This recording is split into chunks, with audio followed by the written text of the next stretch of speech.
Assalamualaikum warahmatullahi wabarakatuh. Selamat pagi, Bu Maulida yang sudah hadir dia di link Zoom ya Bu ya, dan juga teman-teman sekalian mahasiswa untuk kelas Application Management. Ya, mohon maaf sebelumnya karena di sini mungkin agak sedikit bising ya, jadi sedang acara juga. Ya, jadi pada pagi hari ini seperti info saya waktu di grup WhatsApp ya.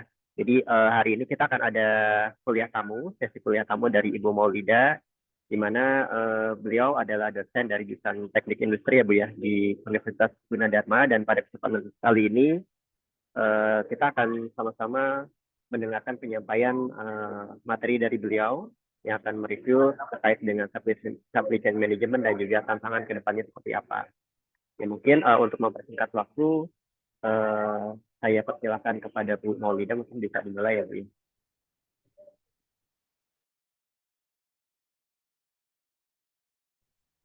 Baik, terima kasih Pak Hendra. Selamat pagi semuanya teman-teman dari STT Nurul Fikri ya. Hari ini saya mau uh, ngisi kuliah tamu nih. Kita nih santai saja, tidak ada yang terlalu gimana-gimana ya. Jadi saya mau sharing sedikit ilmu saya tentang supply chain management ya. Kemarin Pak Hendra agak-agak request tentang pengembangan produk, nanti saya kaitkan dengan pengembangan produk ya. Jadi saya mau share dulu sebentar ya. Uh, saya biar share dulu PPT-nya. Ya, jadi um, hari ini saya mau ngomongin tentang supply chain sedikit saja ya, nggak banyak. Jadi kalau supply chain itu terlalu luas ya. Jadi saya mau memperlihatkan garis umumnya lah ya. Jadi teman-teman di sini ya, jadi mau saya kasih sedikit insight lah ya tentang rantai pasok, kemudian rantai pasok dan kawan-kawannya. Kemudian sebetulnya kita tuh mau ngapain sih dengan rantai pasok gitu ya. Perkenalkan, sekali lagi nama saya Maulida Butar-Butar ya. Saya kuliah S1-nya kebetulan Teknik Industri di UGM tahun 2006. Mungkin teman-teman di sini belum ada yang lahir ya, tahun 2006. Kemudian saya S2 S3-nya di University of Portsmouth, lulusnya tahun 2017 ya. Jika kita mau bersilaturahmi, silahkan dapat menghubungi saya via email di maulida_b@staff.gunadarma.ac.id. Monggo. Kalau ada pertanyaan tentang supply chain, insya Allah dijawab. Jadi kalau supply chain itu kan teman-teman mungkin di sini udah paham lah ya, udah tahu gitu. Kalau rantai pasok tuh ada suppliernya, ada manufakturnya, ada warehouse-nya, ada customer gitu kan ya. Kalau zaman dulu kita taunya itu di atasnya itu aliran barang, di bawahnya aliran uang gitu kan, dan aliran informasi. Nah, sekarang sebetulnya supply chain itu ya suka tidak suka ya suppliernya banyak, manufakturnya tidak cuma satu, warehouse-nya kalau zaman sekarang perkembangannya ya, kalau dulu satu perusahaan punya satu warehouse, kalau sekarang enggak. Kalau sekarang warehouse management itu lagi heboh nih, lagi senang-senangnya, lagi banyak dibutuhkan. Kenapa? Karena sebetulnya kita nggak perlu punya toko khusus gitu. Dengan berkembangnya e-commerce, dengan berkembangnya era digital ya, digitalisasi, biasanya perusahaan itu warehouse-nya bareng-bareng gitu kan ya. Jadi manajemen warehouse, kemudian dari beberapa manufaktur yang berbeda. Jadi itu biasa sekarang. Kalau zaman dulu mungkin ya itu tidak biasa, satu perusahaan punya satu warehouse, tapi kalau sekarang tidak. Nah, kemudian customer-nya ya. Jadi ada kalau di supply chain itu, kalau saya sih bilangnya ya, kalau di teknik industri itu ujung-ujungnya uang gitu.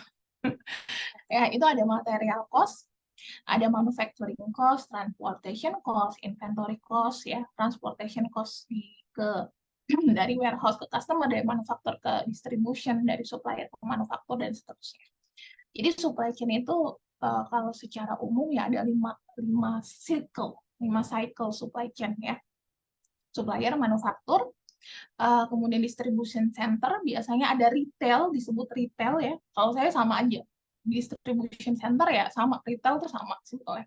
Sama customer satunya. Jadi ada 5 biasanya orang yang punya gitu. Nah, biasanya saya kalau ngajarin teman-teman saya di Gunadarma, anak-anak gitu di Gunadarma, saya tuh ngajarinnya pakai game gitu ya. Nah, ini ada salah satu game namanya game McDonald's. Nah, ini saya kasih linknya deh ya. Nah, nah, mudah-mudahan. Jadi kalau em, ini ada linknya untuk gamesnya, silahkan ya. Jadi ini ada game supply chain management. Jadi kalau saya ngajarin mahasiswa saya tuh saya ngajarin game ini nih, suruh main game di awal gitu. Jadi gamenya ngapain gitu. Sebetulnya ini game yang cukup lucu ya. Jadi dia mempelajari supply chain secara garis besar dan lebih mudah dimengerti biasanya oleh mahasiswa. Ceritanya gini, saya mau punya perusahaan burger di sini McDonald's ya. Kemudian McDonald itu bikin apa sih? Kalau burger itu bikin patty-nya, luarannya, rotinya, dan dalamnya, si dagingnya gitu kan ya. Sehingga yang dibutuhkan itu ya sebetulnya gandum ya, sama sapi, beefnya gitu kan ya. Ini adalah rangkaian supply chain. Supply chain itu dari bahan baku sampai ke penjualan. Kemudian dia masuk ke pemrosesan. Pemrosesan apa? Bikin beef patty-nya. Ya. Gandumnya jadi makanan untuk sapinya, masuk ke sini, kemudian dijadikan patty. Dan kemudian dia masuk kemana? Dia masuk ke distribution, ke retailnya. Nah, kemudian setelah dia masuk ke retailnya, orang datang beli burgernya gitu kan ya. Kemudian, nah ini supply chain nggak cuma berhenti di situ. Sebetulnya supply chain tidak hanya berhenti di customer sebetulnya. Tentu saja supply chain itu ada board manager ya, ada penelitian, research ya. Kemudian ada hubungan dengan customer ya, dengan governance juga ya, dengan pemerintahan. Jadi salah satunya yang mendorong, nanti kita ada di belakang ya, namanya itu green supply chain. Pernah dengar nggak green supply chain? Supply chain yang environmental friendly gitu kan ya. Nah, itu didorong oleh governance, salah satunya oleh kebijakan pemerintahan atau policy-nya. Nah, game ini saya tuh suruh mahasiswa saya main. Biasanya mereka langsung rugi nih. Jarang nih yang untung biasanya. Ya. Jadi mereka harus main berkali-kali sampai mereka paham lah ya. Nah, ini ada salah satu game yang menarik lah menurut saya. Jadi silakan kalau mau main gamenya ya, tinggal diinstal, nggak berat. Ini game ringan, game. Tapi biasanya saya gunakan ini sebagai permulaan dari supply chain gitu ya. Nah, kalau definisinya teman-teman udah tahu lah ya. Kalau definisinya, pokoknya kalau supply chain itu ya network of interrelated facilities, activities they create and deliver product service to the end customer. Supply chain manajemennya adalah total system approach to managing entire flow. Jadi entire flow itu ya benar-benar entire flow, seluruhnya kalau di supply chain. Karena itu supply chain terlalu luas sebetulnya untuk dipelajari, misalnya kalau di Gunadarma ya cuma 2 SKS gitu. Karena itu banyak universitas yang akhirnya membuka jurusan supply chain atau sendiri gitu ya. Kemudian kalau biasanya orang manajemen atau ekonomi juga belajar, akhirnya belajar supply chain. Supply chain ini umum lah ya, untuk banyak jurusan gitu ya. Kalau teknik industri, S2, teknik mesin juga biasanya belajar supply chain ya. Kemudian ada manajemen ya, ekonomi juga belajar supply chain ya. Jadi kalau dikatakan supply chain itu ya entire flow, benar-benar entire flow information, material, dan service sebetulnya, dari raw material sampai end customer-nya. Nah, yang sering dilupakan tuh ya tadi, kalau di game McDonald's tuh saya selalu bilang, yang sering dilupakan tuh sebetulnya ada office-nya, ada orang di belakang layarnya. Ada kebijakan-kebijakan yang harus dipenuhi sebagai salah satu cara kita menjalankan supply chain gitu. Misalnya contohnya aja lah gini, kalau peredaran daging di Indonesia sama di luar negeri pasti beda gitu kan. Kalau di Indonesia Pak, cara potongnya aja misalnya harus sesuai dengan syariah Islam gitu kan, karena kebanyakan mayoritasnya Islam. Tapi di luar negeri enggak, itu aja udah beda. Karena itu supply chain tuh umum tapi khusus, khusus tapi umum. Kalau dosen saya bilangnya gitu, khusus tapi umum. Umum bisa digunakan untuk semua perusahaan, tapi khusus Artinya setiap perusahaan juga harus membuat beberapa penyesuaian sesuai dengan perusahaan tersebut ya. Nah, kalau yang sekarang simple supply chain model tuh kayak gini. Ada return produk ya, ada primary product flow, dan ini udah nggak jadi satu gabungan lagi, tapi dia terpatah, tercycle. Information flow-nya kalau zaman dulu cuma dari customer ke supplier. Kalau zaman sekarang ke semua arah. Ini bedanya. Tapi primary cash flow-nya tetap ya dari customer ke produsen, produsen baru ke supplier ya. Tetap sama kayak zaman dulu. Tapi ini yang terbaru dan lebih simpel ya. Jadi ini yang salah satu yang simpelnya lah. Jadi sekarang udah ada return produk ya. Kalau zaman dulu nggak ada tuh. Kalau zaman sekarang ada return produk ya. Nah, ini yang tadi ya. Jadi kenapa dibilang SCM itu penting? Kenapa sih dipelajari di banyak jurusan gitu? Yang pertama tentu saja ya, kalau suatu perusahaan itu harusnya ujung-ujungnya uang gitu ya. Jadi yang penting itu dari perusahaan itu profit ya. Jadi lower cost, better quality, better customer service, kemudian reduce bullwhip effect. Nah, ini bullwhip effect-nya nanti kita jelaskan sedikit ya di slide berikutnya. Jadi reduction of supply chain safety stock through coordinating, planning, and sharing of information. Jadi safety stock ini selalu jadi masalah ya di supply chain. Baik supply chain masa lalu maupun supply chain sekarang. Safety stock nih agak-agak selalu menjadi masalah ya. Artinya gini, kalau safety stocknya banyak, kita produksinya banyak, maka sebetulnya kita nanti menumpuk barang. Cost kita untuk menyimpan barang itu tinggi gitu loh. Sehingga nanti sebetulnya keuntungannya harusnya bisa 100% atau bisa 100 lah kalau gitu ya. Karena kita nyimpan stoknya terlalu tinggi, jadi kita keuntungannya cuma 40 gitu ya. Sehingga ini penting gitu. Safety stock kalau terlalu tinggi, kalau kamu nyimpen kecuali untuk fast moving customer goods ya, misalnya beras, gula, itu nggak apa-apa, stok banyak tuh nggak apa-apa. Ini nggak berlaku untuk fast moving customer goods ya, gula, beras itu nggak berlaku nih. Kalau beras tuh kalau bisa di stok banyak-banyak nggak ada masalah juga kalau beras sebetulnya ya. Misalnya stok baju lah, baju kamu bikin baju terus stoknya banyak, taruhlah baju yang biasa lah gitu ya, yang klasik basic ya, hitam kemeja putih kemeja hitam gitu.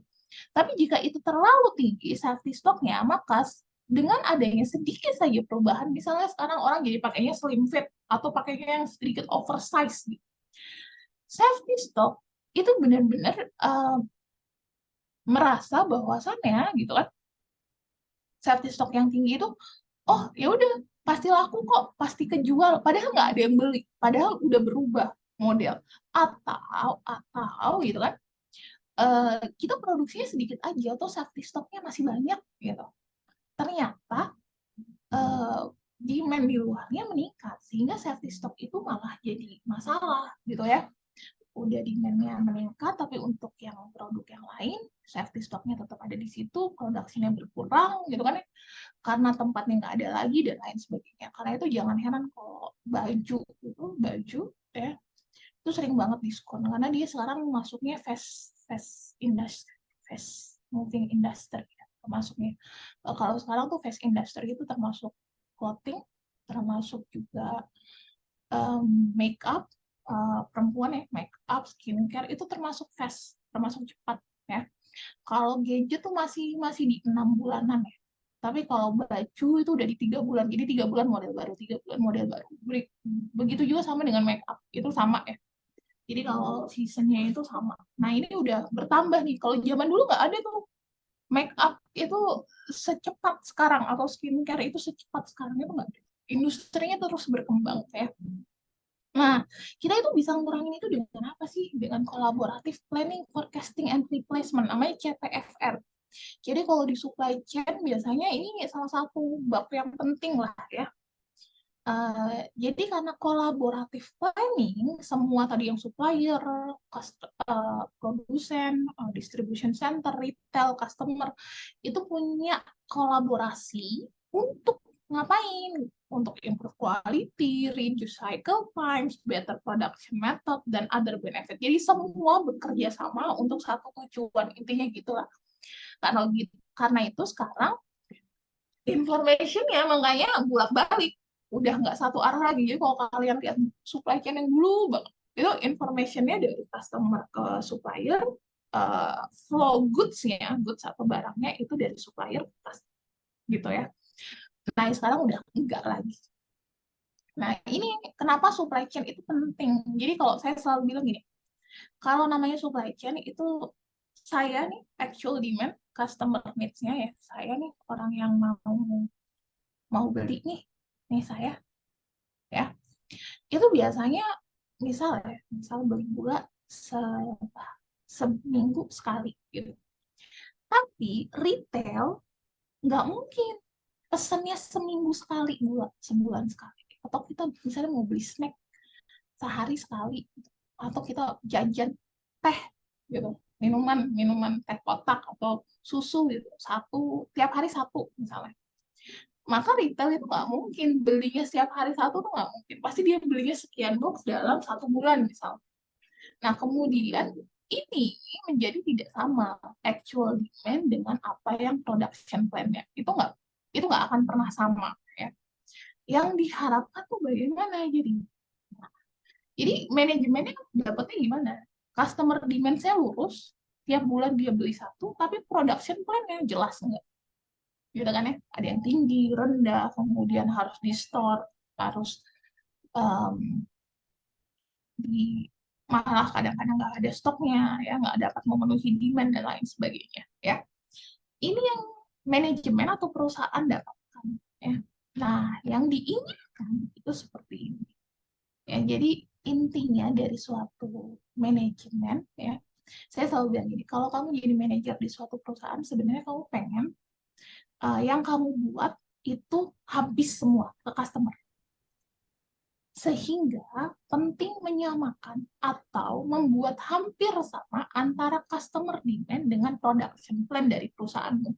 Kalau kita ngomongin manufaktur ya. Dan ini ilmunya udah dari tahun 1998. Ilmunya udah cukup lama, tapi perkembangannya tentu terus menyesuaikan dengan zaman. Ya. Jadi kalau di supply chain, karena itu kalian belajar apa? Demand management. Kalau saya tuh ngajarnya banyak ya, demand management, kemudian MRP, ERP gitu kan ya. Nah, itu semua dipelajari. Jadi metodenya. Tapi secara garis besar, supply chain tuh pengennya gini. Supply chain pengen suatu production plan itu sesuai dengan demand-nya. Sehingga kita punya warehouse-nya nggak gitu besar. Sehingga gitu kita harus bisa ngirim barang tidak menggunakan vehicle yang besar, vehicle yang kendaraan yang truk besar, bahwa kita bisa pakai kendaraan yang truk kecil gitu kan ya, dengan uang yang tentu saja lebih hemat, lebih sedikit ya. Itu yang diinginkan. Jadi volumenya mirip ya. Jadi enak gitu. Kalau tiba-tiba besok ada switch pergantian gitu kan, ya udah habis kok barangnya, oh ada tren baru, oh ya udah bikin tren baru, selesai gitu, enak. Nah, ini yang manajemen punya, tapi susah untuk mendapatkan ini gitu.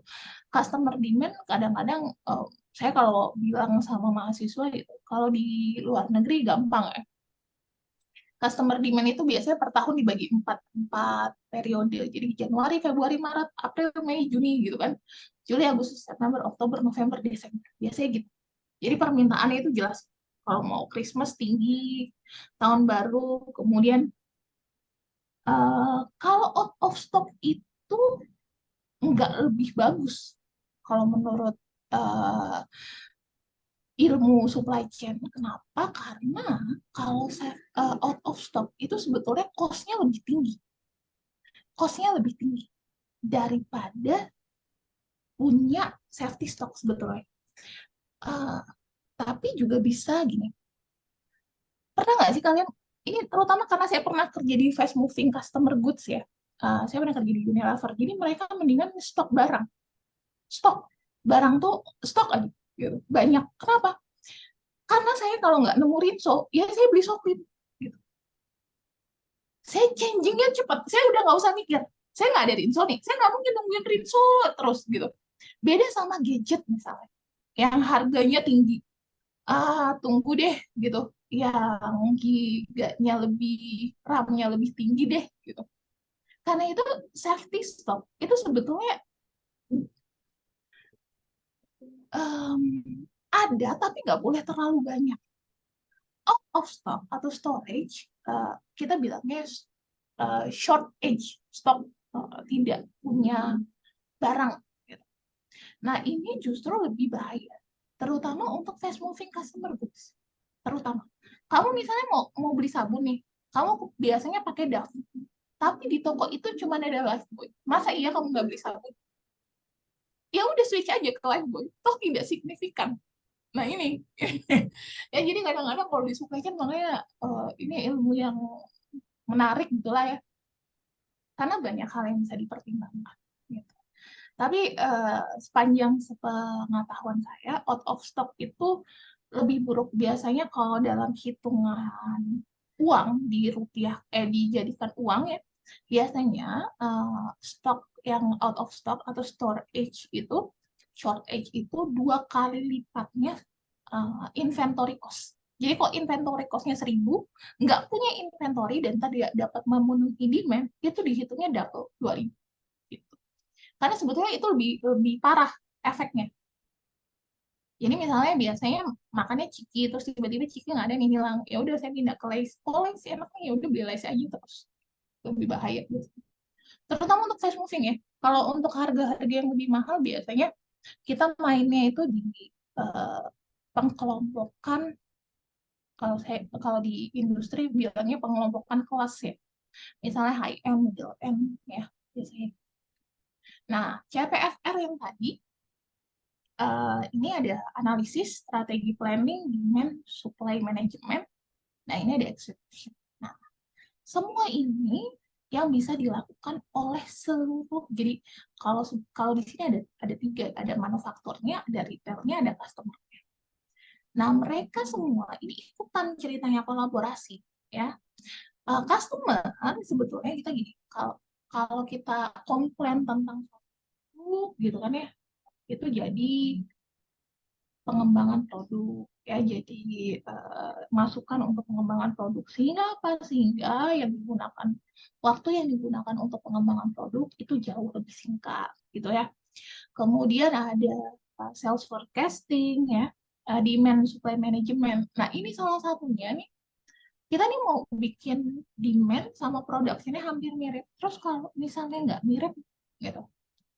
Jadi kalau kalian sadar gitu kan, kalau mau tahun baru, bukan mau tahun baru, maaf. Kalau mau lebaran gitu kan, atau sudah lebaran, diskon gitu. Atau jauh hari sebelum lebaran. Jadi 3 bulan sebelum lebaran tuh harga-harga belum naik tuh. Terus baru deket-deket lebaran naik. Sesudah lebaran diskon gitu kan ya. Biasanya ini dilakukan untuk menggeser ya. Jadi kadang-kadang kalau 3 bulan sebelum lebaran tuh udah banyak diskon gitu. Ayo sebelum harga ini, sebelum harga itu gitu, sebelum naik gitu, masih udah banyak. Nah itu biasanya untuk menggeser menggeser demand. Itu sama kalau tahun baru zaman dulu gitu, diskon buku sekolah tuh bukan dari Agustus tapi dari bulan Mei misalnya. Itu untuk menggeser permintaan, menggeser demand ya. Itu sering dilakukan ya. Jadi yang dilakukan itu sebetulnya demand management ya. Manajemennya harus menyesuaikan demand itu, sama kayak ini ya, produk-produk yang raw materialnya itu musiman, misalnya mangga, terutama hasil-hasil pertanian ya, perkebunan gitu, itu kan hasilnya misalnya tidak selalu tidak selalu ada gitu. Nah itu penting tuh, biasanya mereka biasanya punya storage raw material yang besar ya, gitu gitulah ya. Jadi karena apa? Karena kalau hewan itu lebih gampang dibandingkan tumbuhan biasanya. Kalau hewan tuh kita bisa impor cepet ya, dan mereka bisa frozen gitu. Ini juga banyak sih dilakukan di industri yang berhubungan dengan kayak harus buah-buahan gitu ya. Itu juga banyak, tapi biasanya karena dia lebih spesifik ya. Contoh ya, mangga itu nggak tumbuh nih di misalnya di mana, di Italia gitu kurang bagus. Tapi di Italia tiba-tiba ada demand mangga yang tinggi gitu kan. Nah, impornya ini agak jauh, agak jauh. Tapi kalau hewani gitu kan, chicken, ikan dan lain sebagainya itu lebih mudah. Karena mereka tinggal di frozen, kemudian tinggal dikirim dan itu selesai. Tapi kalau buah-buahan kadang-kadang nggak bisa gitu. Kadang-kadang orang nggak mungkin kan makan pisang frozen semua yang nggak punya kebun pisang di negara-negara yang nggak punya kebun pisang nggak mungkin makannya frozen pisang semua tuh nggak mungkin. Karena itu mereka udah tahu harus dipanen ketika umur berapa, nanti matang ketika sampai ke tempat tersebut. Nah, itu semua itu sebetulnya kolaboratif. Nah, kenapa? Karena si manufaktur pengennya aku sampai nih, misalnya saya nih kerja di Walmart Amerika gitu, mau impor pisang dari Afrika. Saya bilang, saya mau jual pisangnya loh, bukan frozen ya, bukan frozen banana, bukan gitu. Saya mau jual pisang yang dimakan gitu. Nanti si retail, si petani dari Afrika mengusulkan ini, nanti distribusinya gimana, harus di tempatnya seperti apa, sehingga nanti begitu sampai Walmart, begitu sampai US, dia matang sempurna. Nah, ini semuanya tuh kolaboratif. Ini juga sama ya, kalau secara garis kecil gitu, kecil, saya kemarin ke UKM Tahu, terus saya mau melakukan, kebetulan melakukan penelitian ini ya, penghematan biaya. Jadi saya melakukan penghematan biaya. Yang saya lakukan itu simple sebetulnya. Jadi saya ke perusahaan tahu, ke UKM tahu, terus saya bilang gini, Bu, ini kalau nyuci berapa kali? 4 kali. Airnya baru semua? Iya, baru semua. Terus saya kasih filtrasi air. Terus udah. Jadi cucian pertama difilter airnya. Airnya biasanya kalau cucian pertama tuh dibuang. Setelah difilter biasanya dibuang. Kemudian yang kedua baru itu saya filter pakai yang ketiga, terus yang keempat. Jadi saya cuman ngurangin 1 kali air, bukan ngurangin prosesnya, cuman ngurangin 1 kali air. Itu bisa menghematnya lumayan dalam 1 bulan industri tersebut. Mulai dari listriknya, ya itu udah lumayan. Dan ini bisa terjadi karena kolaboratif. Jadi kitanya ikutan sebagai customer, sebagai manufaktur. Saya misalnya dari manufaktur lah ya kalau begitu.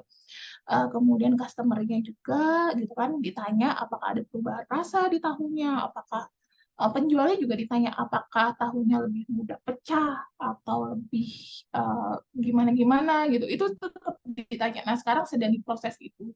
Jadi kalau misalnya baik-baik aja, gitu ya, customer yang merasa tidak ada pengurangan dari kualitas, ya lanjut jalan. Contohnya seperti itu ya dalam skala kecil. Nah, ini ada beberapa elemen penting ya.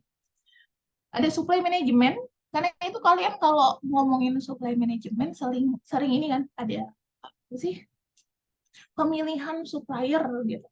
Uh, Pemilihan supplier tuh paling sering ya. Jadi supply chain itu kadang-kadang mahasiswa saya terutama berpikirnya tentang pemilihan supplier. Padahal nggak cuma itu. Ya kalau operation yang tadi ya demand management, MRP, ERP, inventory, GIT, kemudian ada TQM juga sama. Kemudian ada logistiknya, ya. Kemudian ada integration-nya, itu adalah key performance integration sama performance measurement. Nah, kalau performance measurement dalam supply chain ini, kita tidak tahu kita menjalankan supply chain kita dengan baik atau tidak kalau tidak diukur. Gitu. Kalau tidak tahu bagaimana cara mengukurnya. Nah, biasanya menggunakan beberapa key performance indicator lah, tergantung perusahaannya. Itu juga banyak tuh penelitiannya. Jadi di perusahaan A, key performance indikatornya ini, perusahaan B ini, perusahaan C ini beda-beda. Ya, ini semua elemen penting dalam supply chain. Nah, saya tuh mau spesifik satu nih tentang produk.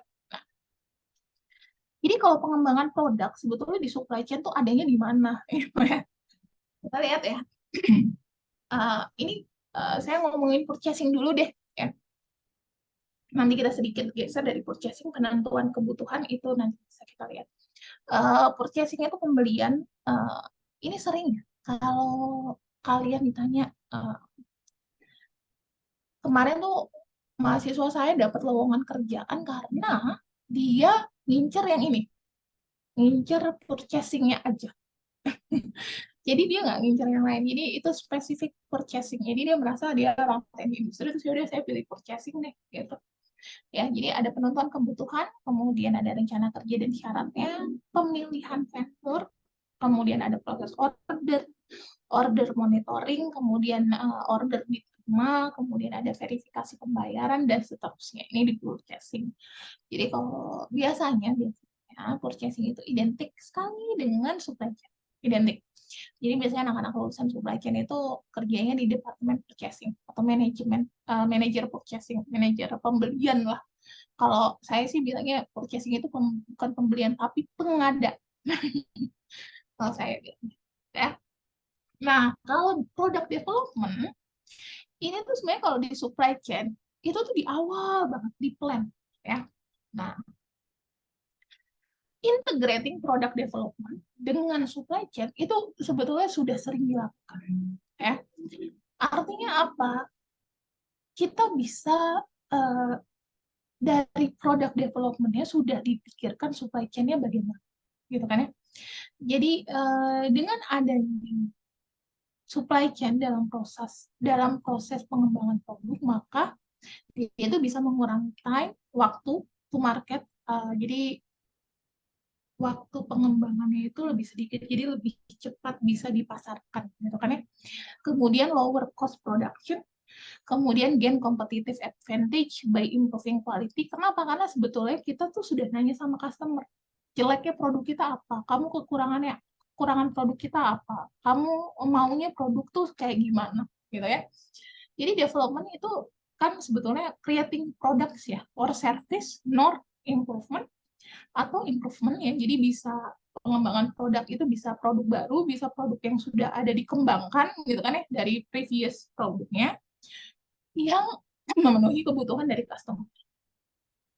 Jadi di supply chain pengembangan produk involve wide range of activity from idea and design, sourcing material, pemilihan material balik lagi ke purchasing, manufacturing sama distribution. Jadi ketika bikin produk development itu udah dipikirin tuh semuanya. Nah, itu caranya supply chain improve product development.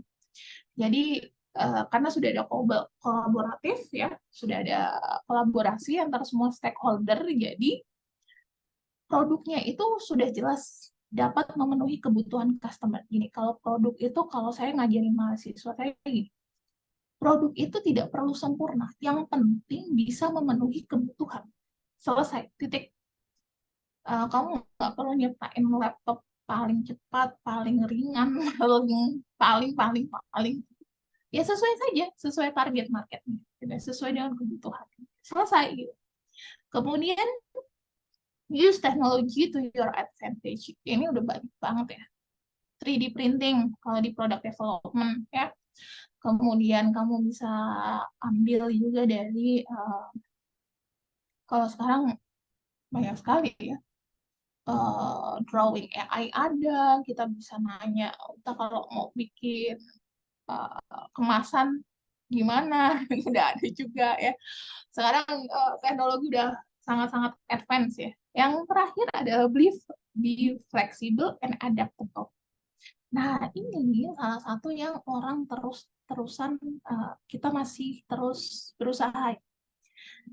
Artinya market ini, customer ini changing-nya lumayan cepat ya. Kalau zaman sekarang itu memang cepat. Kalau zaman dulu tuh orang hidupnya tuh agak lambat. Gitu. Kalau sekarang orang kalau pesen kopi, kalau 30 menit kayaknya ngamuk deh gitu. 5 menit deh gitu. Karena semuanya harus cepat. Nah, karena perubahan yang cepat, sehingga kalau zaman sekarang, mesin itu, yang dicari itu mesin yang fleksibel. Bisa bikin A, bisa bikin B, bisa bikin C kalau sekarang. Sama kayak produk. Ya. Produk itu kalau bisa yang adaptable dan fleksibel. Makanya dari itu kalau sekarang, kalau kita perhatikan produk, ya, produknya bisa jadi apa? Jam tangan, ya, kalau di elektronik jadi jam tangan, jadi penghitung detak denyut nadi, jadi penghitung apalagi waktu tidur ya, penghitung, jadi pengingat untuk olahraga dan lain sebagainya. Sehingga dia fleksibel, dia dapat beradaptasi. Ya, ini juga penting. Misalnya yang paling gampang yang adaptasinya tinggi adalah search engine. Search engine ini mengerikan ya, persaingan antara Bing dan Google Chrome ini ya. Artinya apa? Artinya mereka terus beradaptasi. Kamu nyari apa terus disimpan, disimpan, disimpan. Kemampuan mesinnya belajar semakin baik, semakin baik, semakin baik. Ya. Nah, di saat ini namanya eco design. Eco design itu atau ecological design itu approaching design product service that give several uh, consideration untuk environmental impacts. Nah, ini beberapa contohnya itu misalnya IKEA, made-nya dari recycle materials. Kita sih udah pakai ya eco design ya. Eco design ini termasuk yang misalnya punya jadi adik pakai baju kakaknya. Nah, ini eco. Termasuknya eco design. Udah mengurangi sampah, ekonomis ya. Kemudian juga ada Apple. Apple itu juga ada recycling program. Kalau ini harus, kalau di luar negeri, kalau di banyak negara ya, nggak mesti di luar negeri, di Malaysia nggak ada, di banyak negara di Eropa, mereka melakukan yang namanya recycling program. Jadi harus recycling, harus. Misalnya apa ya, router router internet. Jadi kalau mereka mau internetnya routernya baru, maka mereka harus mengirimkan balik si router ini, nggak boleh dibuang ke tempat sampah, jadi dikirimkan balik ke produsennya. Nah, itu biasanya itu. Terus juga kalau di US, di Amerika, itu kalau kalian mobilnya rusak, kalau di sana kan harusnya punya insurance kendaraan, itu diatur oleh undang-undang bahwasannya, padahal udah pakai asuransi nih, harusnya bisa dong saya partnya baru, part yang baru. Nggak boleh. Kalau ada part yang masih bisa digunakan, refurbished, itu harus menggunakan part yang refurbished, nggak boleh part baru. Itu salah satu eco-friendly policy lah, ya. Terus juga ini ada ini banyak ya kita sekarang ya, mobil hybrid, sepeda listrik dan lain sebagainya ya. Ini salah satu hal yang terus kita lakukan. Ini termasuk eco design ini ya. Material yang digunakan dapat recyclable, dapat recycle. Contohnya kalau kemarin tuh ada beberapa orang yang bikin laptop dari kayu, PC dari kayu. Jadi plastiknya diganti kayu. Lebih berat tapi lebih eco friendly. Kan nggak mau dibawa kemana-mana toh gitu kata produsennya gitu. Jadi begitu rusak bisa mengurangi sampah plastiknya. Ya, ini semua yang saya terangkan itu sebetulnya ada di Supply Chain Operation Reference ini SCOR. Ini sering banget mahasiswa juga, mungkin ada juga seringnya. Kalau SCOR mungkin yang kalau kita cari di misalnya Google ya, SCOR tuh, nah, tapi kalau kita cari di Google misalnya, kita biasanya dapetnya yang ini nih, yang lama nih. Ini yang lama. Ini yang lama nih. Nih, seperti ini. Mungkin pernah lihat. Ini yang lama nih. Nah, ini yang salah satu yang lama seperti ini ya. Jadi ada plan di supplier, supplier, perusahaan kita, customer dan seterusnya.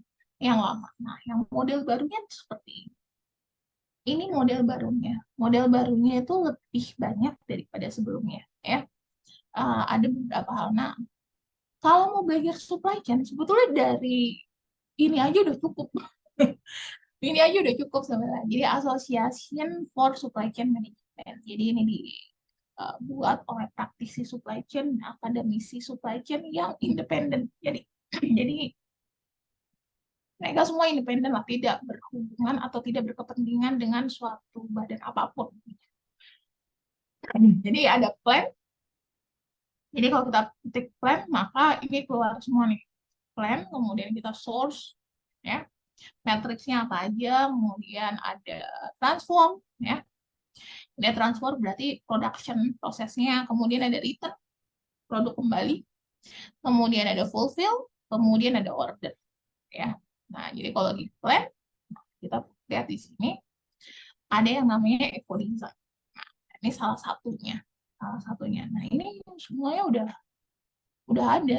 Kamu mau mau belajar apa nih tentang supply chain, bahkan sampai robotic process automation juga sudah ada. Ini enak, sebetulnya enak, belajarnya enak ya. Ada customer support, apa aja, distribution management, supply network planning ya. Walaupun di sini semuanya taruhlah teoritis ya, tapi itu bisa jadi acuan, biasanya jadi acuan perusahaan. Jadi kalau kalian ketik SCOR model di Google Scholar, maka banyak sekali yang menggunakan model ini untuk menilai suatu supply chain dari suatu perusahaan. Cuman jarang yang pakai model baru. Kenapa? Karena model baru ini lebih lebih apa? Lebih complicated sedikit lah ya dibandingkan model lama. Kalau model lama tuh simpel sekali. Nah, ini kita ambil yang ini ya. Mau yang ini buka. Jadi kalau model lama itu simpel sekali. Nah, model lama ini cuman gini. Ini supplier-supplier. Ini ada deliver, ada return, ada source return. Plan, make, source return, kemudian ada sama deliver return. Artinya, ini semua nih, 1, 2, 3, 4, 5, ini membuat plan secara garis besar. Kemudian di setiap kecilnya, ya di supplier itu ada make. Jadi kalau misalnya bikin komponen ya, supplier itu berarti dari raw materialnya banget. Supplier ada make, itu berarti ada proses bikin komponen, biasanya ada proses di dalamnya. Ya. Kemudian ada plan, di supplier kan saja ada plan, di perusahaan kita ada plan, di customer ada plan. Kita mau beli barang tentu saja ada plan. Customer internal eksternal ya. Kalau saya nyebutnya ini distributor itu ada plan. Kemudian di setelahnya juga ada. Nah itu berhubungan. Jadi sebenarnya circle. Cuman deliver, source, return. Jadi deliver, source, make, return. Deliver, source, make, return. Sebenarnya sama. Bacanya gitu. Simple gitu. Nah, ini SCOR yang ini jauh lebih simpel dibandingkan dengan SCOR yang baru dari synchronize supply, generate demand, orchest. Sebetulnya sama, cuma dia lebih complicated sedikit. Karena itu kalau kalian lihat di Google Scholar gitu, pasti lebih banyaknya pakai supply chain yang lama gitu kan ya. Jadi kalau kita buat di sini apa ya?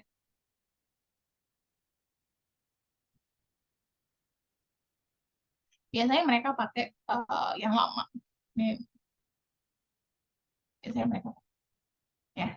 Jadi ini banyak sekali ya. Jadi digunakan untuk supply chain management evaluation in apa ya. Jadi untuk menghitung performance measurement biasanya dari supply. Nah, COR-nya ini masih yang lama nih. 4.0 ya. Kebanyakan masih pakai yang lama, jarang yang baru. Jadi sah-sah saja kalau mau pakai yang lama. Nah, ini sekarang kalau kita udah ngomongin supply chain nih, nah sekarang kita akan membahas teman-teman nih. Kalau saya bilang teman-teman nih, teman-temannya supply chain serupa tapi tak sama. Ada logistik distribution green halal reverse. Ya, ini yang sedang apa? Kalau logistik distribution ya seperti biasa lah ya. Kalau logistik itu apa sih? Logistik manajemen itu part of supply chain. Jadi kalau logistik sama distribution itu part of supply chain. Jadi distribution yang kecil, logistik itu distribution itu di dalam logistik. Nah, logistik itu di dalamnya lagi supply chain, gitu ya. Jadi logistik manajemen itu part of supply chain management that plans, implement, and control efficient, effective forwards and reverse flow, and storage of goods, service, and related information between ya, yang origin to the point origin to the point of consumption in order to meet customer requirements. Jadi kalau kalian pernah ini apa ya, panitia di acara perkuliahan atau acara BEM gitu kan, Badan Eksekutif Mahasiswa, kalian kamu seksi apa gitu, seksi logistik gitu kan, seksi perlengkapan, sebetulnya tidak salah ya. Jadi kalau logistik itu fokusnya ke goods-nya, ke barangnya, baik itu raw material, komponen, final goods, tapi fokusnya ke goods-nya. ke barangnya. Kalau supply chain kan enggak semuanya, informasinya, manajemennya, gitu kan ya. Tapi kalau logistik manajemen itu lebih fokus ke goods manajemennya. Jadi contoh gini, memastikan raw materialnya ada. Itu kerjaan orang logistik. Itu karena itu jadi agak rancu nih. Logistik, purchasing, distribution, ini mirip-mirip. Cuman logistik itu di dalam supply chain, ya. Jadi bagian dari supply chain. Biasanya untuk memastikan goods-nya. Nah, salah satu untuk memastikan suatu benda, produk, barang itu sampai atau ada, biasanya logistik itu fokus sama distribution. Nah, distribution itu adalah pergerakan barang dari satu titik ke titik yang lain, apapun titiknya. Nah, kalau distribution gitu, pergerakan. Karena itu kalau distribution, biasanya fokusnya itu sama alatnya, misalnya vehicle-nya atau kendaraannya. Ya, jadi kalau logistik itu memastikan barangnya ada, kalau distribution itu cara untuk mindahin barangnya ke satu titik ke dan titik lain, gitu ya. Atau berapa yang digunakan atau dikirimkan per sekali kirim. Itu ada di distribution requirement planning. Ada namanya ilmunya distribution requirement planning. Itu adalah bagian dari logistik. Saya nggak nulis di sini. Nah, kalau green, ini kan udah bahas ya tadi. Green itu pokoknya reducing environmental impact of entire supply chain process. Key objektifnya adalah mengurangi emisi karbon, ya, minimize waste, kemudian conserving energy and natural resource, promoting ethical and socially responsible practice. Contohnya gini, kalau green itu ya, suatu perusahaan, saya pernah lihat suatu perusahaan ya, perusahaan untuk cairan pembersih lantai. Nah, cairan pembersih lantai ini perusahaan UMKM lah ya, nggak gitu besar. Dia botolnya nggak pernah sama. Botolnya nggak pernah sama. Botolnya itu botol bekas. Tapi sedalam sekali batch itu sama. Jadi misalnya dia ngumpulin botol nih Aqua 600 mili. Dia buka label Aquanya, kemudian ditaruh label dia, tapi botolnya dalam batch itu Aqua semua dari botol Aqua. Besoknya le mineral, besoknya apa, besoknya apa. Jadi setiap batch production botolnya beda. Kenapa? Karena dia mau minimizing waste. Kemudian produk yang dia jual itu bukan produk yang harus food grade, pembersih lantai. Jadi nggak ada masalah sebetulnya botolnya. Nggak ada masalah sama sekali lah. Botolnya apapun bisa gitu. Jadi kalau makanan kan agak uh, sedikit sensitif ya sama isu kesehatan, isu kebersihan dan lain sebagainya. Tapi kalau cairan pembersih lantai, kebetulan dia punya cairan pembersih lantai itu kan ya, oke lah gitu. Jadi dia melakukan itu ya. Kemudian juga ada beberapa perusahaan yang melakukan ini, memperbaiki rute pengiriman sehingga jaraknya lebih dekat. Jadi misalnya hari ini dari A ke B, ternyata lebih dekat, lebih baik caranya dari B ke A gitu. Jaraknya lebih dekat. Kalau jaraknya lebih dekat, maka karbon emisinya berkurang. Nanti kalau saya rasa di Indonesia juga sudah melakukan ini ya. Jadi kita sebagai perusahaan bisa minta keringanan pajak karena kita melakukan pengurangan emisi karbon. Nah, itu sama kayak kamu kalau beli mobil listrik ada subsidi, itu sama perusahaan juga dapat. Ya, perusahaan juga dapat. Jadi kalau bisa mengurangi emisi karbon itu lebih baik. Itu biasanya jadi terdorong oleh kebijakan pemerintahan biasanya green supply chain ini. Ya, terdorong oleh itu. Jadi sebetulnya perusahaan ini gini, ya perusahaan UKM tahu aja lah gitu. Mereka itu limbah tahunya dibuang aja, nggak dimanfaatin atau apa gitu. Karena menurut mereka mahal, beli alat filter tuh mahal gitu. Tapi kalau sudah kita jelaskan keuntungannya, dia sudah merasakan penghematannya, perusahaan tuh akan melakukan itu sendiri tanpa kita suruh, tanpa pemerintah harus suruh tuh nggak perlu. Jadi kita sebetulnya hanya perlu membuat mereka mencoba sedikit saja merasakan keuntungannya, setelah itu kita biarin udah pasti peduli deh sama lingkungan gitu ya. Itu banyak perusahaan yang kayak gitu, banyak ya. Jadi mereka mikirnya pertama ribet, terus setelah lihat untungnya, oh oke gitu. Pemanfaatan limbah ternak ya, pemanfaatan banyak deh, banyak banyak sekali perusahaan yang akhirnya peduli dengan lingkungan. Eh, ya nggak mungkin karena mereka cinta lingkungan, bisa bisa jadi karena mereka cinta lingkungan bisa, tapi kebanyakan tentu saja karena keuangan ya. Karena peningkatan profit yang signifikan ya. Kemudian juga itu tadi ada, biasanya ada subsidi, bukan subsidi ya, ada penghargaan lah dari pemerintah kalau melakukan ini, pengurangan emisi karbon emisi. Nah, ini ada juga yang ilmu yang ini hadir dari para ahli supply chain di Malaysia ya, ini sebetulnya halal, halal supply chain ya. Nah, kalau halal supply chain ini ya, kalau kita tuh sudah melaksanakan dari dulu di Indonesia, Malaysia itu udah dari dulu-dulu udah melaksanakan. Cuman kalau sekarang um, ini semakin berkembang ke arah yang menurut saya sih agak sedikit melenceng. Misalnya harus halal di deterjen baju gitu ya, bingung saya ya, halalnya itu cap halalnya gimana. Tapi halal supply chain sendiri kalau berdasarkan keilmuan sejauh ini paling sering di food and beverage. Karena apa? Karena kita itu cuman halal ini unik lah, istilah kasarnya gitu ya, unik. Kita itu punya cara tersendiri untuk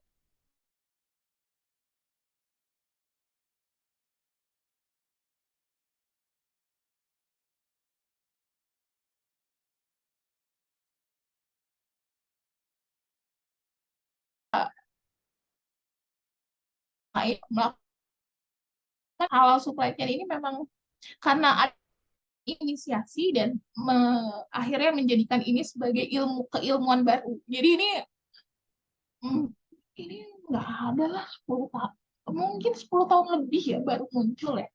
Ya. Kalau hal supply chain, kalau dulu memang cuma fokus di food and beverage, tapi kalau sekarang mulai dari obat-obatan, ya, kemudian kosmetik, Wardah, ya kosmetik halal, gitu kan ya. Uh, Wardah tuh, wah, udah expand sekian banyak ya halal. Uh, ini juga banyak ya, jadi enaknya juga karena halal supply chain banyak perusahaan di luar yang mengikuti ini. Jadi misalnya paramedical ya, terutama pengobatan, obat-obatan dari luar negeri, biasanya kamu lihat ada logo halal. Itu sebetulnya ya karena mereka karena ini bisa diakses kalau supply chain ini ya. Compile halal requirement in the production, handling, distribution goods and service. Cuman ini ilmunya jadi kayak mentok ya. Kemarin saya sempat ikut konferensinya ya, akhirnya yang dibahas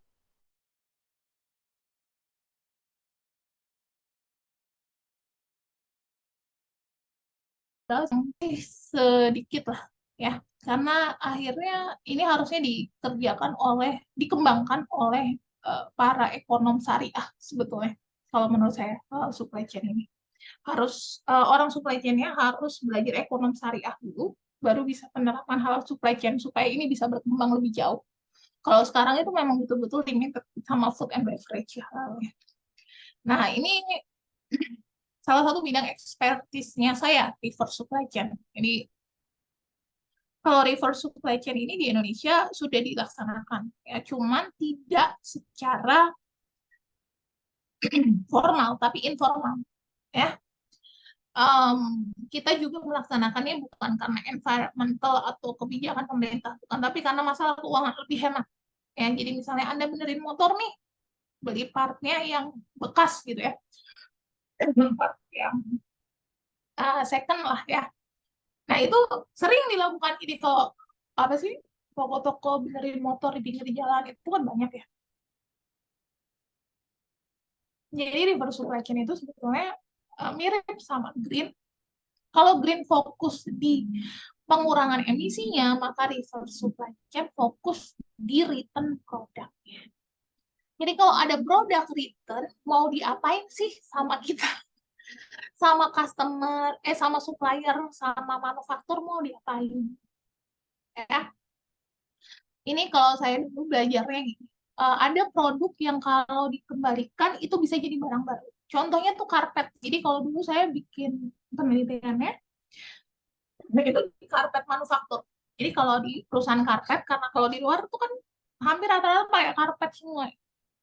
Kantor, eh, kan nggak pakai lantai, pakai karpet nih. Nah, sampahnya itu tinggi sekali. Jadi karpet itu betul, tidak seperti karpet di negara Timur Tengah ya. Kan kalau di Timur Tengah karpetnya itu dengan motif dan lain sebagainya. Kalau di Eropa itu biasanya karpet coklat biasa gitu yang buat lantai. Nah, yang dilakukan adalah semua karpet lama itu diproduksi ulang, ditambahin chemical, dihancurkan, kemudian 80% ditambahkan dengan 20% yang baru, kemudian dia jadi produk recyclable. Jadi produknya itu uh, ada produk barunya. Jadi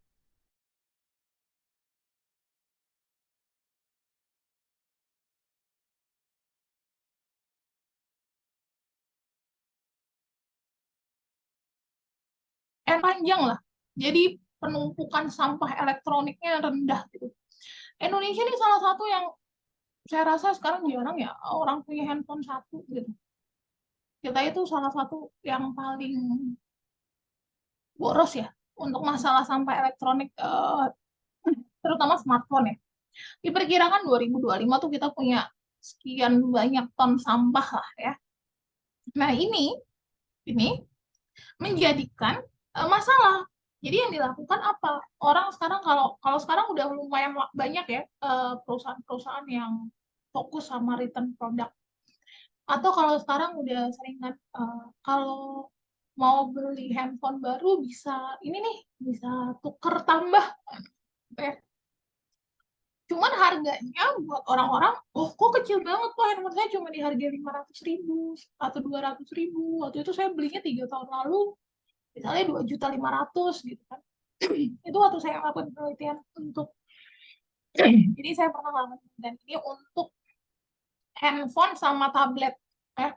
Jadi orang-orang itu lebih milih memang menjualnya ke pedagang dibandingkan ke situs online atau yang disediakan oleh perusahaan tersebut. Jadi misalnya Samsung nih, punya nih pembelian kembali buyback garanti. Jadi beli lagi barangnya, kemudian kamu tukar dengan Samsung yang baru misalnya. Itu harganya jauh, jadi mereka lebih memilih menjualnya di tempat-tempat yang biasa, sehingga uh, akhirnya tidak dapat terlihat keuntungannya bagi perusahaan yang utamanya itu nggak terlihat, tidak terlalu punya efek. Tapi efeknya untuk menengah ke bawah itu jelas. Jadi kalau beli handphone gitu kan, second ya, biasanya itu ngambil, kita bilangnya kanibal. Jadi barang-barang yang bisa dipakai diambil kemudian digunakan kembali untuk produk refurbish ya. Itu dilakukan. Jadi kalau reverse supply chain fokus dengan produk returnnya. Kalau green supply chain itu fokus dengan environmental impact-nya. Itu salah satu bedanya. Walaupun ya nanti kadang-kadang sama-sama juga. Nah, ini yang berikutnya. Ini kita udah mau masuk akhir. Jadi kalau di rantai pasok tuh ngapain aja sih tantangannya? Pertama, digitalisasi menyeluruh. Jadi tahun 2018 saya nulis artikel tentang digitalisasi rantai pasok. Saya bilang kalau digitalisasi rantai pasok itu hanya terjadi dari warehouse ke customer, manufaktur ke customer, tapi supplier ke manufaktur itu jarang sekali, hampir tidak ada, terutama di Indonesia. Di luar juga hampir jarang ya. Kemudian pengaplikasian data analisis dan pemanfaatan big data. Ini kemarin mahasiswa saya bikin big data untuk supplier, lumayan lah ya. Um, Cuman kalau big data ini, kekurangannya di Indonesia adalah perusahaannya males nyimpen data. Nah ini perusahaannya agak-agak malas nyimpen data sehingga datanya yang untuk dikelola sedikit jadi tidak representatif akhirnya ya. Kemudian yang terakhir adalah rantai pasok yang dapat beradaptasi, sustainable. Jadi kalau yang pertama tadi kan kita lihat nih keempat-empatnya. Nah yang ini, yang di tiga ini yang belum dikembangkan, yang ini. Kalau ini sangat-sangat mengembangkan ya dengan adanya e-commerce, dengan adanya apa penjualan online, Instagram, WhatsApp, apapun itulah ya. Sekarang Unilever kalau di Shopee punya toko official, Huawei punya toko official, apalagi semua merek handphone punya toko official ya. Bahkan kamu kalau semua merek kosmetik punya toko official yang zaman dulu tidak terfikirkan. Zaman dulu nggak terfikirkan. Kamu kebayang nggak kalau di satu supermarket, kalau zaman dulu ya, bayangin zaman dulu belum ada online, satu supermarket itu misalnya ada toko Samsung, Oppo, Huawei, apalagi brand handphone Realme, Xiaomi, kan nggak ada. Pasti hanya yang besar-besar aja kan, yang milik satu perusahaan loh, nggak ada. Tapi dengan adanya e-commerce, mungkin bahkan kamu sebagai yang punya toko di depan rumah juga bisa bikin official shopnya, gitu kan? Bayangkan dan itu terjadi sekarang sehingga dari customer itu sangat-sangat diuntungkan. Jadi kalau distribution, maka dari itu saya bilang kalau warehouse itu sedang lagi in ya nih, warehouse management ya. Ini sudah terjadi nih digitalisasi di sini. Di sini ini sudah terjadi. Dari sini ke sini digitalisasinya sudah ada. Tapi yang di sini belum ada nih supplier ke manufaktur. Manufaktur kalau mau cari supplier susah. Kenapa? Karena kita belinya nggak satu, kita belinya tonton misalnya ya. Kemudian juga hampir tidak ada digitalisasi. Dulu ada ya, apa ya, salah satu situs tentang sih dulu ya, punyanya Indonesia. Situs yang menjual produk-produk dari dalam negeri tapi yang handmade lah dari daerah apa, batik apa. Cuman itu nggak jalan. Karena biasanya manufaktur belinya dalam porsi besar. Kalau di Cina mungkin uh, semacam Alibaba gitu ya. Kita nyari ke Alibaba gitu kan. Kita nyari ke supplier di Cina gitu. Nah, itu hampir mirip lah ya. Tapi belum dikembangkan kalau di Indonesia yang bagian sini. Ini dari Kementerian Komunikasi. Ya. Nah, ini juga pernah jadi tulisan saya tentang big data analisis dalam rantai pasok. Jadi rantai pasok tuh ya seluas ini, sebesar ini, semasif ini, uh, big data analisis sebetulnya sangat amat dibutuhkan. Cuman kemarin tuh saya mau nyobain karena saya nanya lah ke salah satu saya, kalau kalau saya kan memang fokusnya di reverse dan lebih ke logistik ya. Jadi kemarin saya menghubungi salah satu perusahaan ekspedisi di Indonesia. Saya tanya mereka sudah menerapkan big data belum? Belum, katanya gitu. Padahal menurut saya big data itu penting. Jadi misal volume pengiriman dari titik satu ke titik yang lain. Jadi mereka itu tidak terintegrasi akhirnya. Akhirnya mereka nggak masukin tuh. Jadi kalau misalnya jadi mereka dibaginya per region gitu, per wilayah ya. Jadi kalau mau dikirim ke Sumatera, mereka kirim semua. Misalnya Sumatera Barat, Sumatera Utara, mereka kirim semua ke situ. Mereka kirim semua ke sini gitu. Jadi nggak ada nggak ada ininya, nggak ada datanya. Datanya tuh cuma data barcode aja yang masih raw sekali, tapi mereka tidak pernah melakukan big datanya. Dan itu sayang ya. Jadi sebetulnya misal volumenya pengiriman, jadi kalau di industri pengiriman itu yang paling penting itu volume. Semakin banyak yang dikirim, semakin murah ongkosnya. Volumenya, bukan jarak. Ini sama, mau nanya ke JNE, JT, apapun, Tiki. Yang penting itu volumenya, bukan kalau dalam transportasi, ya, logistik, ya, distribution. Yang penting itu volumenya kalau dalam pengiriman ekspedisi gitu. Bukan jaraknya, harus volumenya. Karena nyewa satu kontainer, kalau kita ngirim dari Jakarta ke Irian, kita tuh harus nyewa satu kontainer. Satu. Mau isi setengah, isi seperempat, kita nyewanya satu. Misalnya gitu. Kalau kita nggak mau nyewa satu, yang dilakukan sekarang ya, sebetulnya mereka itu join. Kalau perusahaan-perusahaan ekspedisi gitu join. Jadi satu kontainer rame-rame gitu ya. Baru nanti cost-nya nanti dihitung. Nah, karena itu jadi nggak ada tuh datanya. Datanya saya, dan itu sayang sekali, sayang sekali. Jadi kemarin mahasiswa saya tuh akhirnya ya nyari datanya dari bayar, beli akhirnya.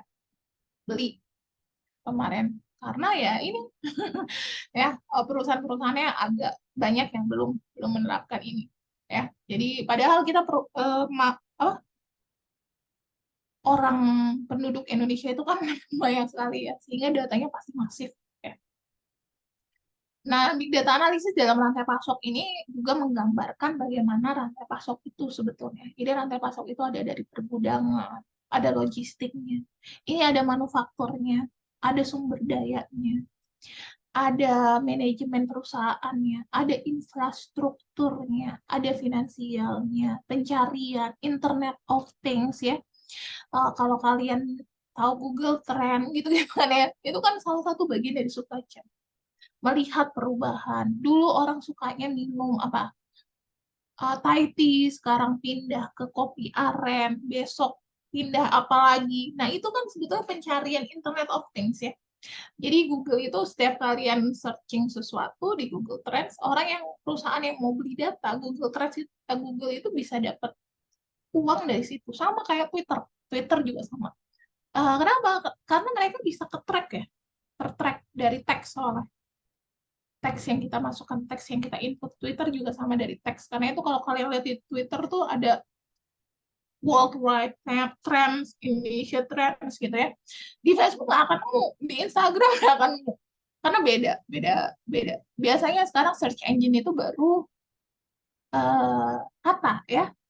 Sebentar lagi mungkin image. Jadi mungkin sebentar lagi di Instagram itu ada worldwide eh, foto yang paling banyak di like dalam satu hari gitu.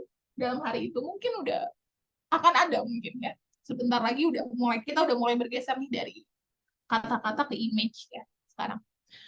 Kebijakan, regulasi, dan permintaan. Ini semua bagian dari rantai pasok. Ya, jadi sebagai penutup, ini udah selesai nih. Sebagai penutup, saya mau bilang kalau rantai pasok itu sebetulnya ilmu yang mempelajari semua hal dalam uh, suatu produk, pembuatan suatu produk, mulai dari bahkan dari perancangan produknya, dari pemilihan suppliernya, sampai barang tersebut diterima oleh customer, and everything in between. And everything in between. Supply chain itu seluas itu, se-massive itu ya. Jadi mudah-mudahan ini bisa jadi insight ya untuk teman-teman di sini semuanya, untuk lebih tertarik kepada supply chain ya. Kalau misalnya nanti mau ditanya silakan boleh email ya, monggo. Dari saya cukup, Pak Hendra, terima kasih. Saya kembalikan ke Pak Hendra. Ya, Bu Maulida, terima kasih atas paparannya. Ya, cukup menarik ya tadi dimulai dari games, terus tadi ada beberapa contoh tempat menyusun juga terkait dengan halal, application dan sebagainya. Dan mungkin untuk saya coba ke teman-teman mahasiswa dulu ya. Mungkin dari teman-teman mahasiswa ada yang mau ditanyakan mungkin dari apa yang sudah dipaparkan oleh Bu Maulida. Mungkin saya coba triggernya mungkin seperti kan ada banyak juga ya teman-teman mahasiswa itu kalau saya lihat yang sedang ngerintis ya, kayak bisnis usaha gitu ya. Kan dulu sempat ada juga sih yang bertanya mau usaha misalkan ya entah itu sebagai dropshipper atau sebagai agen. Kadang kan mereka terkadang terkendala pada pasokan atau modelnya, barang yang mau dijual atau di reseller itu bagaimana gitu. Mungkin saya coba pertanyaan pertama dari itu dulu ya Bu. Kalau dari Ibu Maulida seperti apa Bu? Kalau Iya, ya. Jadi ini agak-agak menarik ya. Jadi pemilihan mencari supplier itu agak-agak sulit ya sebetulnya. Jadi kalau Anda kita, karena dari itu kalau saya bilang tuh supply chain itu bisa dari yang paling besar sampai yang paling kecil. Jadi misalnya nih saya nih mau usaha A gitu kan ya. Atau teman-teman di sini mau jadi entrepreneur muda atau ya jadi kalau mau cari supplier biasanya yang paling penting kita itu mencari di tempat tersebut. Jadi kalau sekarang pemerintah Indonesia itu em, punya yang namanya misalnya desa kayu, desa rotan, kecamatan produksi rotan, kabupaten penghasil dodol, kabupaten penghasil apa lagi ya, batik, gitu ya. Banyak deh pokoknya kalau sekarang pemerintah kemarin juga terlibat untuk beberapa ya. Nah, cuma kalau itu kan jauh ya. Jadi kalau sekarang yang saya lihat itu Pak Hendra ya, sekarang itu lebih ke rebranding sebetulnya, rebranding uh, produk ya. Jadi kalau ini ada yang suka bersihin tubuh pakai loofah yang dari serabut ya, ada lah pokoknya ada kayak semacam spon tapi ya itu harganya murah banget kalau dari petaninya. Cuman teman saya ngejual itu udah di packaging cantik, estetik ya, sesuai dengan tren masa kini itu ya oke juga lumayan ya. Jadi ini ada salah satu yang paling juga sering ya.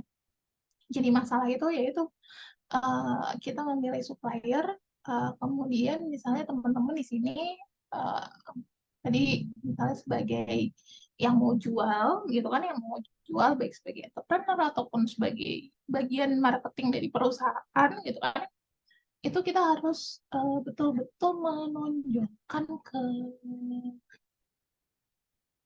keunggulan dari produknya gitu ya pertama, kemudian lebih ke arah ya kalau sekarang benar-benar sudah berubah ya, zaman itu terus berubah. Orang dulu nggak kepikiran ya jualan sambil joget-joget gitu, zaman itu nggak kepikiran. Tapi kalau sekarang memang harus seperti itu sepertinya ya. Kalau dulu nggak terpikir. Tapi secara positifnya biaya iklan itu sebetulnya semakin rendah. Artinya gini, artinya kamu sebetulnya kalau kita sebagai UMKM, saya kemarin ke UMKM yang tahu itu, sebetulnya mereka bisa bikin iklannya sendiri dengan seadanya, seadanya. Dalam artian nggak terlalu bagus, nggak perlu video editing dan nggak perlu lain sebagainya lah. Jadi kemarin saya ngajarin mereka bikin video. Uh, jadi kameranya tinggal ditaruh, diem gitu, klik, taruh bendanya, pause, klik, taruh bendanya. Jadi mereka bikin video pendek di mana tahunya itu gerak. Ya, cuman itu aja. Dan itu tuh ya suka tidak suka sebenarnya perlu diajarin gitu. Untung ada anaknya. Jadi teman-teman di sini yang masih muda-muda semua ya, uh, saya harap uh, supply chain itu sekali lagi ya, pokoknya ilmunya bisa dipakai dan diterapkan bahkan untuk UKM sekalipun.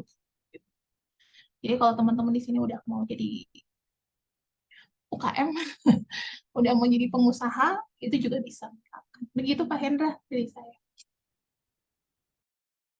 ya, baik Bu. Ya, dari teman-teman mahasiswa yang lain mungkin ada yang mau ditanyakan dulu. Saya coba buka sesi pertanyaan untuk mahasiswa.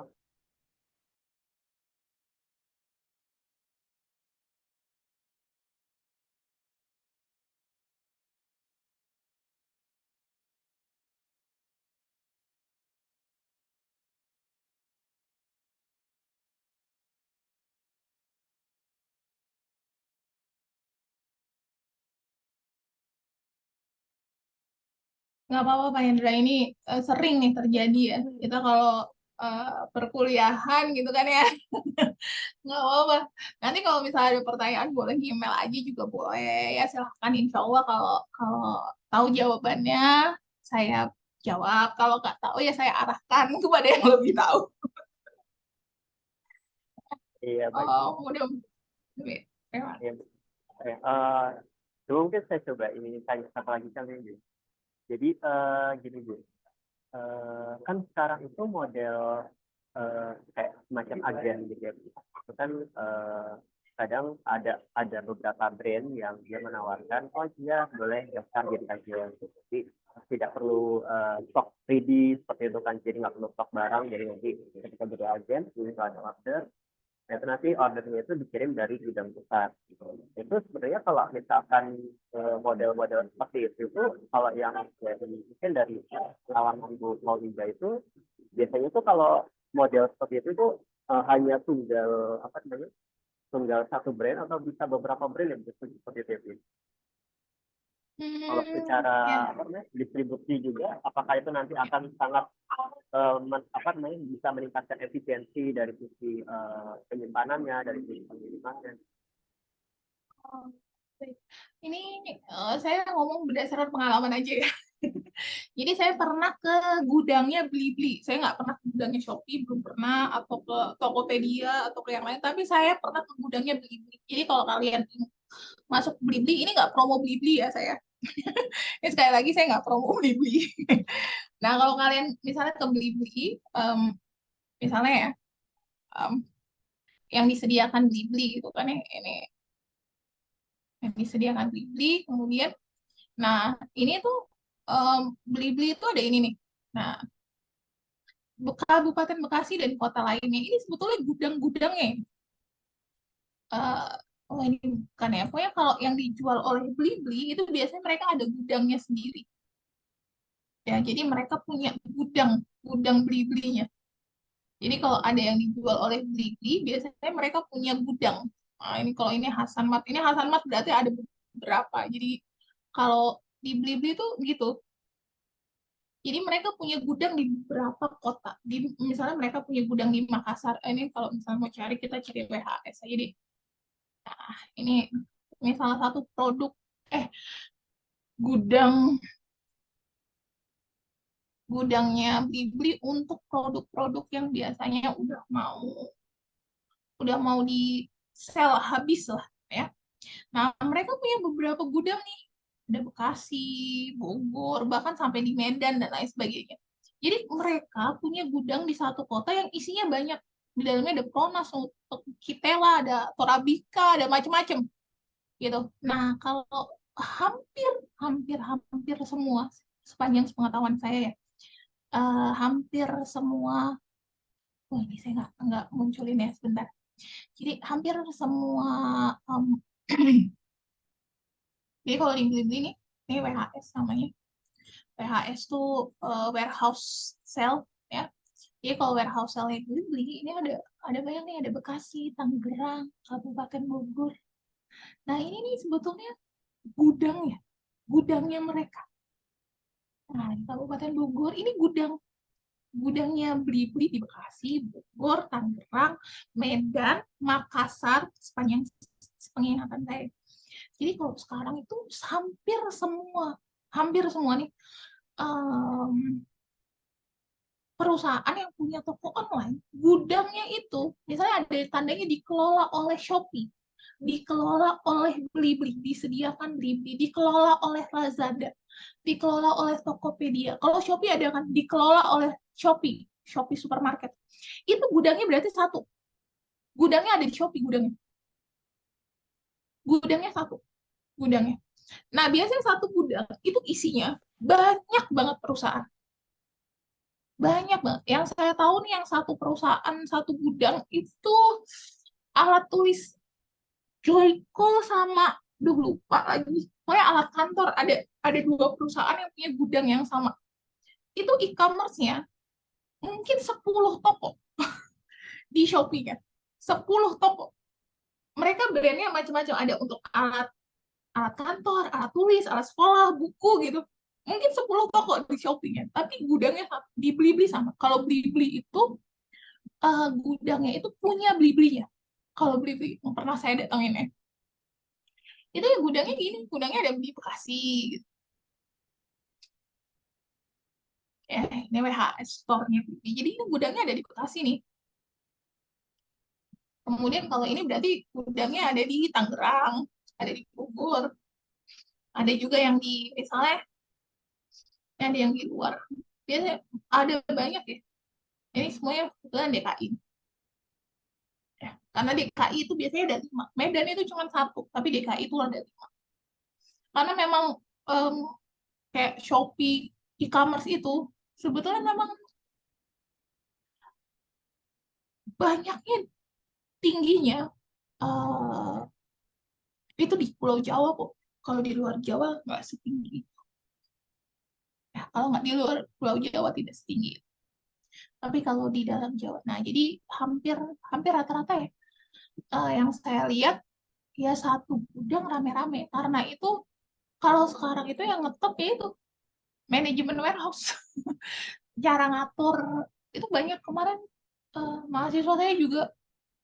Jadi cara ngatur misalnya satu tempat ini perusahaan apa, satu tempat perusahaan apa. Terus kalau kamu beli barang gitu, di packing oleh, nah itu artinya yang kerja di situ tuh ngambil barangnya pulpen 2 gitu. 2 kalau di Cina tuh udah pakai robot, kalau di Indonesia masih pakai manual. Karena itu ditulis di packing oleh siapa. Nanti kalau kalian beli deh, berarti nih kalau kalian beli di Shopee atau mana gitu, official store gitu, nanti ditulisannya di packing oleh gitu.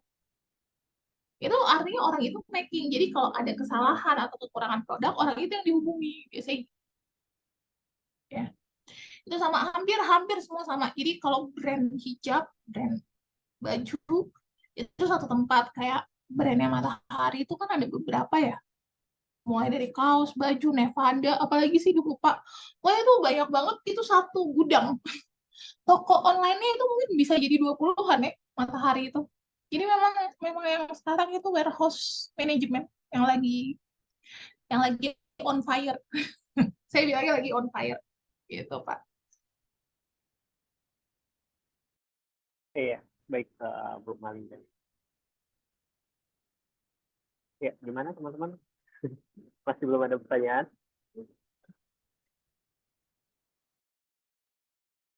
Oh ya, untuk link absennya tadi sudah saya post di grup juga ya.